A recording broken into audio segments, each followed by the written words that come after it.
उत्तर प्रदेश के रामपुर स्थित मोहम्मद अली जौहर यूनिवर्सिटी एक बार फिर सियासी और प्रशासनिक घमासान का अखाड़ा बन गई है। यूनिवर्सिटी पर मंडराते संकट को लेकर अब शिक्षक और छात्र आर पार के मूड में सड़क पर उतर आए हैं और यूनिवर्सिटी के अस्तित्व को बचाने के लिए कैंपस में लगातार प्रदर्शन जारी है। लेकिन अब ये मामला सिर्फ कैंपस तक सीमित नहीं रहा है, बल्कि यूपी की सियासत में इसने एक बड़ा तूफान का रूप ले लिया है। जौहर यूनिवर्सिटी के संस्थापक आजम खान के समर्थन में समाजवादी पार्टी ने अब पूरी ताकत झोंक दी है। सपा ने सड़कों पर जोरदार आंदोलन छेड़ दिया है। पार्टी के राष्ट्रीय अध्यक्ष अखिलेश यादव इस मुद्दे को बेहद मुखरता से उठा रहे हैं। अखिलेश का सीधा आरोप है कि सत्ता पक्ष जानबूझकर इस शिक्षण संस्थान को निशाना बना रहा है। अखिलेश यादव ने एक्स पर लिखा, रामपुर के जौहर विश्वविद्यालय को बचाने के लिए धरने पर बैठे छात्र छात्राओं की हौसला अफजाई के लिए हमारे सांसद और विधायक शामिल हैं। जब यूपी सरकार के शासनादेश के आधार पर भाजपा सरकार अन्य निर्माणों का नियमितीकरण कर सकती है तो जौहर यूनिवर्सिटी का क्यों नहीं? जौहर यूनिवर्सिटी के साथ भेदभाव दुराव क्यों? हम सब की मांग है कि भाजपा अपने प्रतिशोध की आग में नौजवानों का भविष्य न झोंके। इस बीच सपा कार्यकर्ताओं का कहना है कि शिक्षा के मंदिर को राजनीति की भेंट चढ़ने नहीं दिया जाएगा और इसके लिए सड़क से लेकर सदन तक लड़ाई लड़ी जाएगी। आज हम अलीगढ़ कलेक्ट्रेट पर बैठे हैं धरने पर। जिस तरीके से रामपुर में जौहर यूनिवर्सिटी को लेकर रामपुर के जिलाधिकारी ने जो तुगलकी फरमान जारी किया है यूनिवर्सिटी को ध्वस्त करने का, ये लोग शिक्षा के खिलाफ हैं। ये भाजपा की सरकार और उत्तर प्रदेश की सरकार ये हमेशा शिक्षा के खिलाफ है। केंद्र की सरकार शिक्षा के खिलाफ है। जिस तरीके से जंतर मंतर पे शिक्षा को लेकर तमाम हिंदुस्तान भर के नौजवान वहां बैठे हैं और दूसरी तरफ उत्तर प्रदेश की सरकार जौहर यूनिवर्सिटी को ध्वस्त करने का फरमान जारी करती है। हम समाजवादी पार्टी के लोगों ने ये शपथ ली है कि जौहर यूनिवर्सिटी पर आंच नहीं आने देंगे, चाहे उसके लिए कोई भी कुर्बानी देनी पड़े, कितना बड़ा आंदोलन करना पड़े।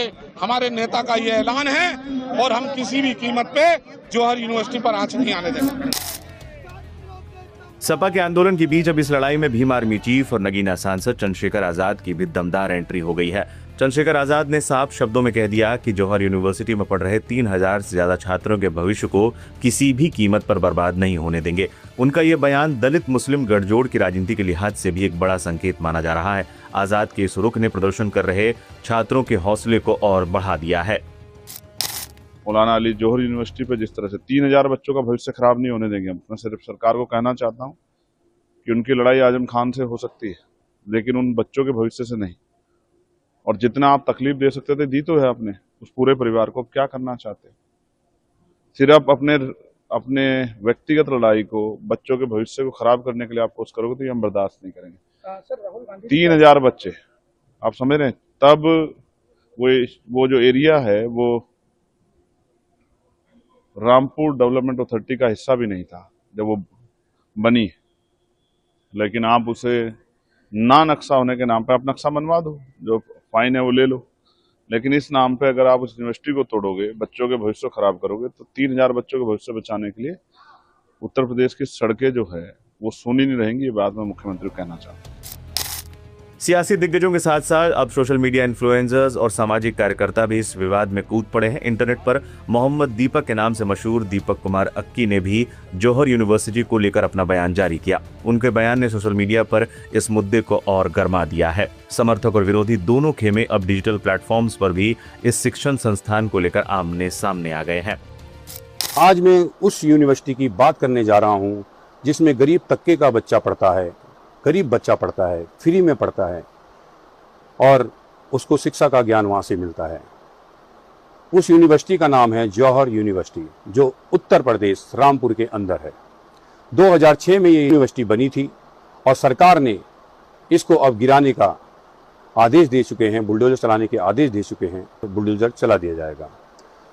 तो मैं अपने साथियों से, अपने दोस्तों से कहना चाहता हूँ कि इस यूनिवर्सिटी को हमने बचाना है, क्योंकि ये बच्चों का भविष्य है और बच्चे इसमें पढ़ते हैं। तो सीधी सी बात है, इसमें से बच्चा जो निकलेगा, पढ़ाई करके जो निकलेगा, उसका भविष्य वो तय करते हैं।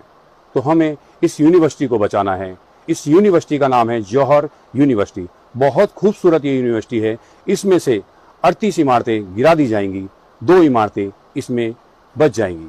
अगर सोचो, इसमें 40 इमारतें हैं, उन 40 इमारतों में से अगर 38 इमारतें इसमें से गिरा दी जाएंगी तो इसमें से 2 इमारतें बचेंगी। तो मेरे हिसाब से यूनिवर्सिटी में कुछ नहीं बचेगा।